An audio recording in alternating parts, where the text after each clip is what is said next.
Let's talk about how to fix the RHONY reboot.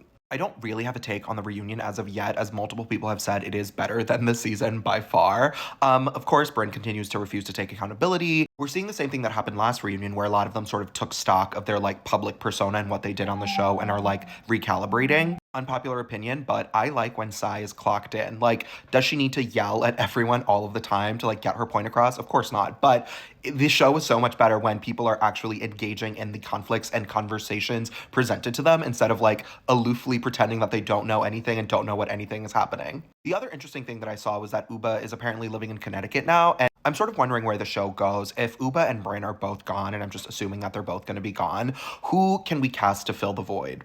I'm not the first or the last to suggest this, but I definitely think that it's time that Bravo does think about moving Lindsay Hubbard over from Summer House to RHONY. I am the president of the Hubcaps. I've declared myself the president of the Hubcaps. I don't know who else on TikTok loves her, but I ride for Lindsay. She is my queen. She is the sort of force activator that this show needs, right? Like, especially if Bryn and Uba aren't there. Bryn clocks in the sense that she is messy, and unfortunately, she was lying to create all of the storylines, right? Because she knew that the people that she was working with were boring and not giving anything. I think we need Lindsay because A, she's naturally good at reality TV. B, she's charismatic. She's interesting. She has a personal life. She has stuff going on.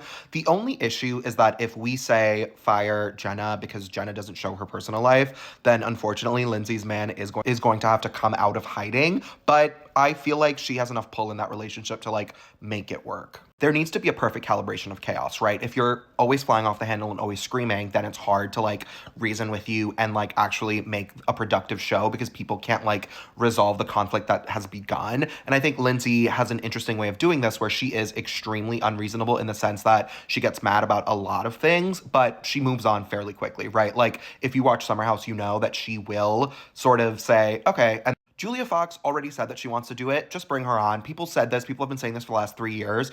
Literally, just bring her on for a season. Let her do whatever she wants. Like, she's cool. She will bring downtown cool chic to this show, right? She is a little bit younger than the rest of the women. I think Lindsay is 40. Erin is 40. I think all of them are sort of like 7 to 8 years older than Miss Julia. But I think even if she comes, hangs out, stirs shit up for a couple of episodes, let her. And then my most chaotic suggestion, Anna Delvey as a friend, let her be Julia's friend. Like, she doesn't need to be full-time because I don't think she has much going on. She's on house arrest, I fear. But let her come party. Like, I think there would be something interesting there. Bravo has no problem with hiring convicts or keeping convicts on their payroll, as we saw with Teresa. So just let her hang out. And I think it would bring a sort of interesting downtown flavor, right? Because Raquel is already this very, very cool art lesbian who is like miles and miles and miles cooler than every single other person on the show. So like having Julia bring in this sort of celebrity aspect, this sort of glamorous like outsider thing, Anna doing whatever she's doing. And the show already has no problem casting influencers because Sai is a professional influencer. Lindsay is a professional reality star slash influencer. So like I'm not seeing any downsides. And when it comes to diversity, even if we do lose Bryn and Uba, we still have Raquel, Sai, and Jessel, and this is a smaller overall cast. New York needs messy people to reflect the reality of this city, right? Like, they can't all be super uber polished, like perfect fashion people. This show needs a dash of someone unwell to stir the pot, and this is my formal petition. Please, please, please let this happen.